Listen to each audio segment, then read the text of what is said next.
Returning to her bedroom, Rem held in her hands what His Highness referred to as a little toy. Along with it, Roland had included a set of instructions: hold both ends of the square frame and practice her abilities. Note, remember to draw the curtains. Rem examined this so-called toy. It was a square frame crafted from copper wire, with a clear spherical glass attached at the top. Upon closer inspection, she could see that the copper wire inside the sphere was replaced by a much thinner metal filament. Scratching her head in confusion, she decided to follow the instructions anyway. After all, it was all in the name of practice. Taking a deep breath, she began to channel her magical powers. At first, nothing seemed odd, but soon, a glimmer of light caught her eye. The filament within the glass sphere had turned into a fine line of yellow light, and its brightness intensified rapidly. In moments, the radiance was so dazzling that Rem could barely believe her eyes. The dark room was illuminated by a soft glow, far brighter than that of any candle she'd ever seen. That is, until a soft pop extinguished the glow, plunging everything back into darkness. Rem was still in shock. In a rush, she hurried into Roland's office. Pushing the door open, she blurted out her question: why did the glass light up? But no matter how she tries now, it doesn't light up. Roland looked surprised as he set down his quill, taking the toy from Rem's hand. He hadn't expected Rem to achieve it so quickly. Roland told Rem that this was a light bulb. Twirling the glass bulb in his fingers, Roland removed it and then started to explain. The lightning Rem harnessed ignites the filament, causing it to emit a continuous light. Bringing the copper wires close together, he reattached the bulb and encouraged her to keep practicing. When Rem returned to her bedroom, Lily was lounging at the head of the bed, reading the textbook titled Fundamentals of Natural Science. Lily hadn't expected Rem to wake up so early and asked her to bring her some breakfast. Rem huffed in response, reaching out to draw the heavy curtains closed, plunging the room into darkness. Confused, Lily inquired what she was up to. To which Rem replied that she was practicing her abilities. Lily rolled her eyes, intending to head to the main hall to continue reading. However, Rem stopped her. With a mischievous smile, Lily teased, asking if Rem is afraid of the dark? Puffing up her cheeks, Rem just wanted someone to be with her. She yearned for someone to witness her progress, and maybe compliment her abilities. And if she failed, at least there was someone to offer some comforting words. But she will never admit these out loud. Upon hearing that Rem intended to harness lightning, Lily swiftly moved closer to the doors, clearly looking anxious. Remembering the past, Rem channeled her magic. Recollections of her time at the camp flashed through her mind. Hakura would certainly condemn her actions every time Rem tries to practice her abilities. Yet the prince, in help with her training, had replaced all iron objects in the room, down to the smallest nail, with copper equivalents. Such experiences in the border town further fueled her desire to be more useful. With these memories stirring within, she found herself quickly tapping into her abilities.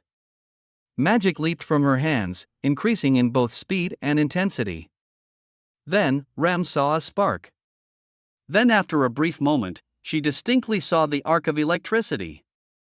For the first time, she had witnessed the true extent of her power. Electricity generates magnetism and magnetism generates electricity. She finally understood that's how it worked. She suddenly felt a newfound clarity in her own abilities. The door to Roland's office was suddenly flung open as Rem rushed in, cradling the copper wire frame. Roland opened his eyes just in time to see her place the device on the desk. Even though she wasn't touching the frame, an arc of light persisted at the point where the copper wire was broken. Gazing at this astounding sight, Roland involuntarily dropped his jaw.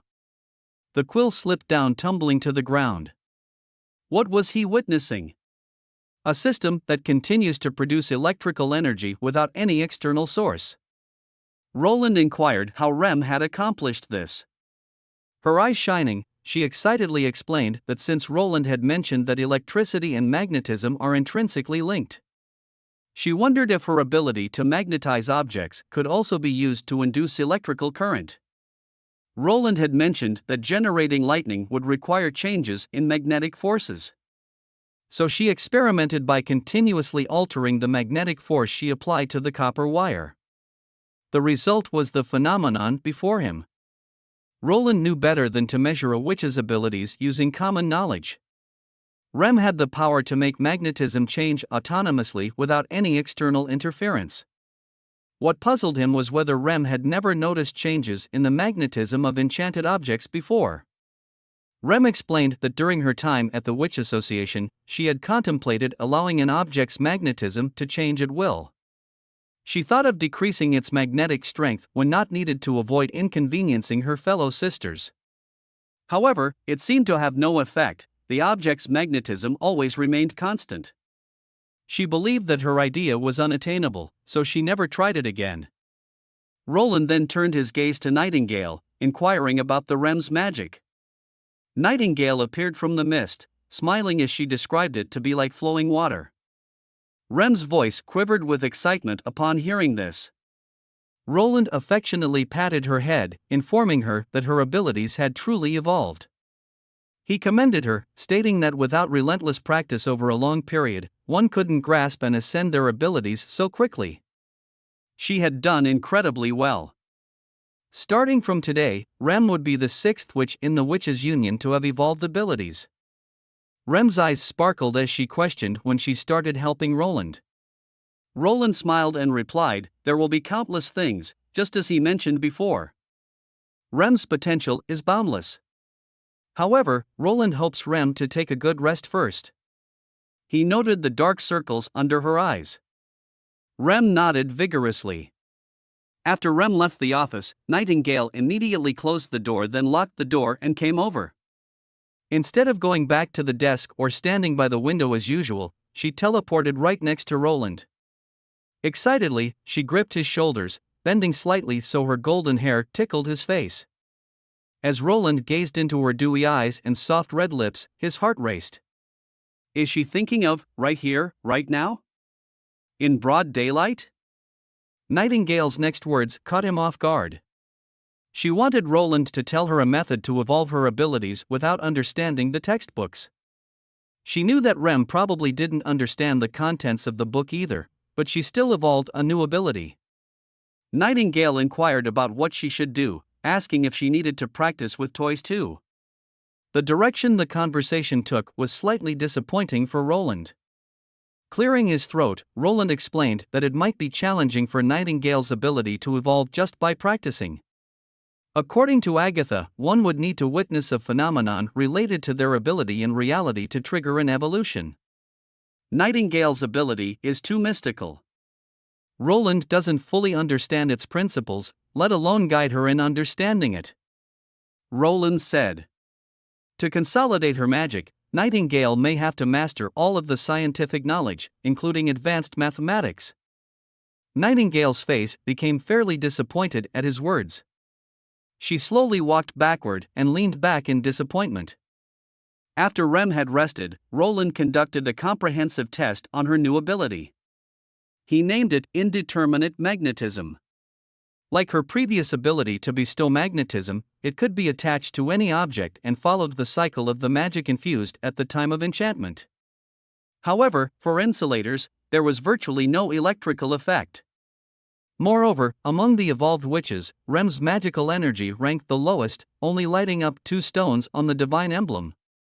After a series of tests, he found that Rem's new power was relatively stable when used as a battery. However, it was nowhere near sufficient to drive large motors or match the power of a steam engine. Despite this, Roland did not reveal these findings to Rem and instead encouraged her to continue honing her new abilities. After the tests, Roland rewarded Rem and Nightingale with the latest chocolate cake to share. Furthermore, Roland recalled Agatha's mention of a method involving multiple witches injecting their magic power into magic stones. If there was a witch who could manipulate or transfer magical energy, it would bypass Rem's limitation of insufficient magic. During the evening, he sought out Tilly. Tilly confirmed that no one on the slumbering isle possessed such abilities. However, she knew where he could find someone. Tilly introduced a witch, her name is Spear Percy. She possesses the ability known as the magic channel, which allows her to link the magical energy of several witches. She resides at Dragon Fall Ridge. Not only is she a marquis, but she is also the Lord of Dragon Fall Ridge. Tilly went on to explain, her father, the former Lord Percy, bequeathed all of his titles and lands to her, rather than to his second or third sons.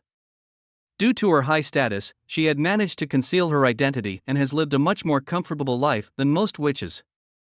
During the Great Migration, she took the initiative to assist Tilly, which greatly sped up the process of gathering witches from the towns in the southern part of the kingdom. Roland sensed something was off. Why didn't she shelter her fellow witches? Tilly shook her head. Spear Percy hoped the witches would leave her territory promptly to avoid persecution by the church. To the Marquis, her position as a lord is paramount. If the church discovers that a lord is harboring witches, her position would undoubtedly be in danger. During their conversation, Spear had once told Tilly that if witches are captured by commoners, she'll try to replace them in prison with other death row inmates and then smuggle them out of her territory. But if they're caught by the Judgment Army or by the church, she'll likely turn a blind eye. Roland wasn't sure if they could persuade her to come to Border Town. Tilly wasn't very hopeful either, but thought it was worth a shot. Roland decided to send a messenger to discuss it with her, with Nightingale undoubtedly being the best choice. Suddenly, Tilly mentioned that another witch had evolved their ability in the castle. Roland nodded and briefly described the process of Rem's evolution. He hypothesized that the witch's power was the specific manifestation of magic, not a naturally occurring phenomenon. They conversed for a while until Tilly abruptly asked if Roland comes from a world without magic. Taken aback, Roland almost spat out his tea and questioned her meaning. Tilly explained that she had read all the books Roland had written over the past month, and something felt off. Roland had consistently excluded magic from nature. Every textbook failed to mention the concept of magic. Yet, Tilly asserted that magic was an intrinsic part of nature, causing Roland to be stunned. He suddenly realized that he had forgotten he was interacting with someone from a world where magic was a natural phenomenon. He had inadvertently placed magic in opposition to natural occurrences and took such a stance for granted. Roland felt at a loss for words. He knew Tilly was no ordinary witch. Besides being his sister, she was also an extraordinary witch. Within just a month, Tilly had read all the books Roland had written and keenly noticed this inconsistency. During the awkward silence, Tilly spoke again, her voice much gentler this time. She wasn't in a rush to hear an answer from Roland and decided to rest for the night, suggesting Roland do the same. As she was leaving, Roland watched her, momentarily forgetting even to stand to bid her goodbye. At the door of his office, Tilly paused and looked back, questioning, "Can I trust you?" Usually, Roland would have confidently said yes, but at that moment, he hesitated. In the end, he could only give a slow nod. Nightingale suddenly appeared, remarking in surprise that Tilly had left without getting a response from Roland. Roland gave her an irritated look. Nightingale had a look of regret, casually sticking out her tongue and saying, if Tilly had pressed Roland a little more, she might have known about his real origin. Roland sighed deeply, knowing Tilly did not want to strain their relationship by pushing too much. Leaning back in his chair, Roland felt a chill run down his spine. Tilly's behavior was impeccable. In the face of the present dangers, trust in an ally was more crucial than learning their true identity. That's why Tilly posed her questions and chose to depart, giving both of them some breathing space. But it didn't mean she didn't need answers. If Roland continued to evade, once the external threat was dealt with, their trust could still be lost. Yet Roland wasn't ready to reveal everything to Tilly, unsure of how she truly felt about him. Shaking off these worrisome thoughts, Roland turned to Nightingale and asked if she, along with Maisie and Lightning, could investigate the situation in Dragon Fall Ridge. Nightingale agreed without hesitation. However, Roland continued, while holding her hands, expressing his concerns for her safety. Nightingale's voice became slightly soft as her face started to blush, but she reassured Roland to not worry. Even if she has to tie the Marquis up and bring her here, she will manage. Roland rapped on his desk, saying that was exactly what he was worried about. He does not want Nightingale to kidnap her to Border Town. If she did that, the Marquis would be so angry. Roland told Nightingale to not act recklessly. First, he wanted Nightingale to gather information and then find an opportunity to meet with Spear Percy. If she refuses, it's okay. Do not threaten her. That's it? Nightingale sounded disappointed. Furthermore, Roland needs Nightingale and Lightning to scout the surroundings of Dragonfall Ridge, note down the city's defenses, patrol teams, and garrison deployments, and then return as soon as possible. Nightingale muttered a response of acknowledgement. Finally, Roland said, pausing for emphasis, remember, their safety is most important. Soon, the three witches set off on their journey. Roland worked tirelessly to record his knowledge. Roland hoped that Scroll could transform the Book of Magic into a storybook, just any story that Anna hadn't read before. Suddenly, Scroll remembered that tomorrow would be Anna's awakening day. The following evening, sitting by the bed, Roland felt as if he was trapped in a dream. It seemed as though he wasn't in the outdated age of monarchs nor a modern society filled with electronics, but rather in a childhood that was sandwiched between the two. Thinking about this, he couldn't help but look at the girl seated beside the bed. She was flipping through a storybook, but what stood out the most were her sapphire-like eyes. At some point, Roland realized she had put down the book and was tilting her head, looking at him curiously. She asked if he was watching her. Instinctively, he averted his gaze, only to return it moments later, admitting that he was. After a year of being together, they had become very familiar with each other. They locked eyes for a moment and then broke into simultaneous laughter. Anna wondered aloud if her request was too capricious. Everyone cared about her and wanted to be on her side, but she pushed away those who cared about her. Roland reassured her that it wasn't. And everyone understands her decision. Blushing, Anna admitted that if Agatha hadn't mentioned those ancient methods, she wouldn't have made such a request.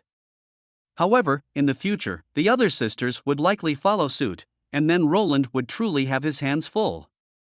With a wry smile, Roland said, most of their requests would mostly be about wanting more ice cream sandwiches. Upon learning that Anna's awakening day was approaching, Agatha immediately shared her experiences from the Federation. According to Federation research, for witches undergoing awakening or maturing, apart from needing to empty their magic to minimize backlash, their emotional state is also crucial. Positive emotions like joy and satisfaction can greatly enhance their success. Thus, for powerful witches, the Federation might even assign people specifically to meet their requests during this transition. After Anna learned about this, her sole request was for Roland to accompany her on her awakening day. With Roland on her side, made her extremely happy. Faced with her earnest look, even Roland felt a little embarrassed. On impulse, he took out a book, declaring it a gift for her awakening day. He had painstakingly tried to transfer the knowledge about calculus and advanced mathematics, all for this significant moment. To a witch, the awakening day held more importance than even a birthday, representing a second rebirth. Anna was very happy about her gift. But when she took the book, she didn't open it immediately as usual. Instead, she placed it beside the storybook, murmuring her thanks. Suddenly, Anna stood up, coming closer to Roland, saying she wanted to hear something special. A thought crossed Roland's mind. The last time he'd shared a story, Anna had drifted to sleep before he could finish. Anna wanted to hear the rest. Back then, Roland had spoken of living in a vast city, but he wasn't referring to the Grey Castle capital. In a soft voice, Anna said she knew. Unexpectedly, she pushed Roland gently. Looked into Roland's eyes. Anna understood that it wasn't easy for him to speak of certain things. But if that was the case, he didn't have to. As she leaned against him, she felt certain she wasn't the only one who felt this way. The closer everyone was to Roland, the more they felt that Roland was unlike anyone else. Playfully, Anna suggested a wager. She believed she could guess a lot about him. She'd record her speculations in a notebook. When the time came that Roland no longer hesitated and wished to share, they could see how much she had guessed right. He didn't ask what the bet entailed, winning or losing held no significance between them. Anna probably proposed this more to comfort Roland than to genuinely want to bet. Among all the witches, Anna was the one who understood and resonated with his thoughts the most. He nodded in agreement. The three witches, donning the special wind-resistant coats that His Highness had provided them before their departure, arrived at their destination.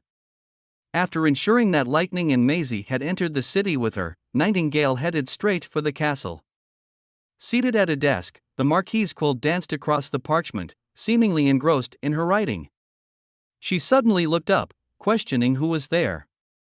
Nightingale revealed herself, bowing respectfully. "Who might you be?" The Marquis inquired again. Nightingale introduced herself as a witch from the border town. Trying to keep her composure, the Marquis's hand subtly slid towards her sleeve, asking why she didn't knock on the door. Nightingale replied with a soft chuckle. If she had knocked, she would have been greeted by the guards instead of the Marquis. She doesn't intend to harm the Marquis, so there's no need for the hidden crossbow in her sleeve. The Marquis, taken aback, withdrew her hand and folded her arms defensively across her chest. Nightingale is here to relay a message from Roland, the fourth Prince of Grey Castle, explaining that he had established a new order in the western region where witches could coexist with ordinary people. He hoped that the Marquis could aid him in the border town. Upon hearing it was the fourth prince, the Marquis suddenly recalled the often ridiculed and deemed incompetent prince. A look of disbelief crossed her face. She thought Nightingale was lying. The Lord of Border Town was nothing but a rebel prince exiled to some desolate place. Nightingale promptly corrected her, stating that it was Timothy who was the real usurper. Moreover, it wouldn't be long before Prince Roland would reclaim his rightful throne. But that wasn't the main point. All Nightingale wished for the Marquis's assistance with her magical channel ability in the border town. The Marquis remained silent for a moment before finally asking if this was a threat or an invitation. Nightingale shrugged. Obviously, it's an invitation. His Highness does not believe in coercing any witch. In fact, she herself dislikes that approach too. Without hesitation, the Marquis declined. She believed that if Roland truly needed her help, he should have visited her with the manners befitting a noble, instead of having people sneaking into her castle. Nightingale acknowledged the response. She gave the Marquis a gentle nod, then she put on her hood, bowed, and prepared to leave. The Marquis looked genuinely surprised. Nightingale replied that she had delivered the message and received a response. Her mission is now completed. She smiled and asked if the Marquis was hoping that Nightingale would kidnap her. The Marquis hesitated before inquiring, how did Nightingale know about her abilities? Did she have contact with the witches who went to the fjords? Nightingale responded by saying that her speculation was correct. Tilly Wimbledon is currently in Border Town with her brother, aiding His Highness in the month of the demons. It was Tilly who informed His Highness about Spear Percy and her abilities. The Marquis poured a cup of tea and handed it over, then asked, "Is it really true that the fourth prince has established a system in his territory where witches and commoners coexist?" Nightingale explained with a smile, not only that, Roland had expelled the church's influence from his territory. Currently, over a dozen witches live in Border Town, and the townspeople accept them as a part of daily life. The Marquis handed Nightingale another cup of tea, wanting to hear more. Nightingale smiled, prepared to discuss the creation of the Witch Union by His Highness, the war with Duke Ryan, and the governance after reclaiming Changdu stronghold. Suddenly, there was an urgent knock at the window. Nightingale opened it to find Maisie crouched outside. Lightning discovered something unusual. "A force from the Judgment Army is rushing towards the castle," reported the pigeon, flapping its wings. "And saying there are at least 20 of them." Nightingale asked if they were here to meet with the Marquis. In which the Marquis responded she hadn't scheduled any appointments with the church that day. Nightingale advised her to hide or have her personal guards intercept them outside the castle to ascertain their intentions. Before she could finish, chaotic footsteps echoed from below the castle, and the clashing of sword sounds became more and more clear. The Marquis's expression shifted as she loudly summoned her guards. Nightingale once again urged the Marquis to leave, vowing to protect her. But the Marquis refused, declaring, "This is her territory."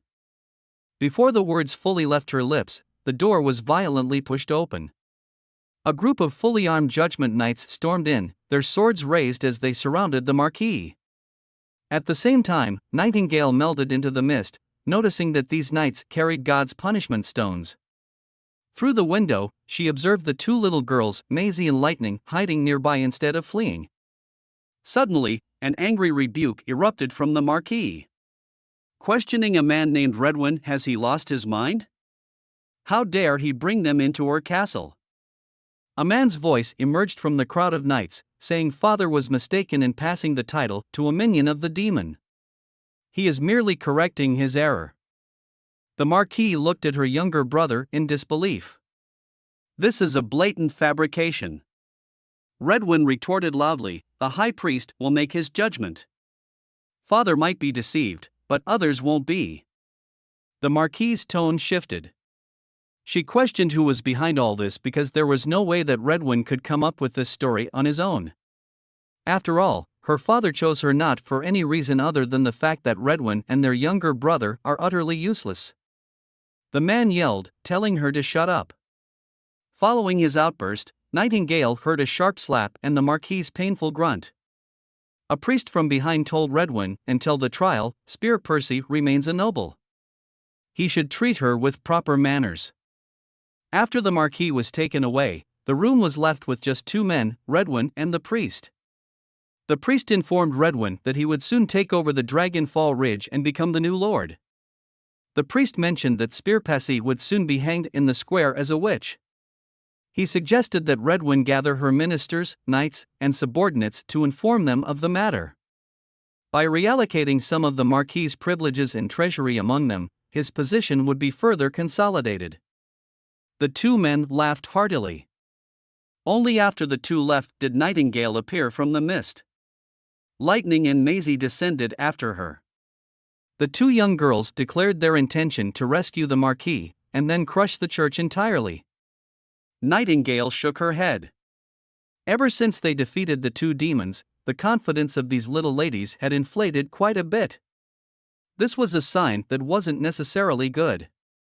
Nightingale disagreed, saying that they couldn't confront the church just yet. She hoped to discreetly rescue the Marquis so that she might agree to accompany them to the border town. Combat was too risky, with the enemy greatly outnumbering them, and all of them wielding Stone of God punishments. Nightingale told the two girls to hide, while she decided to first gather more information.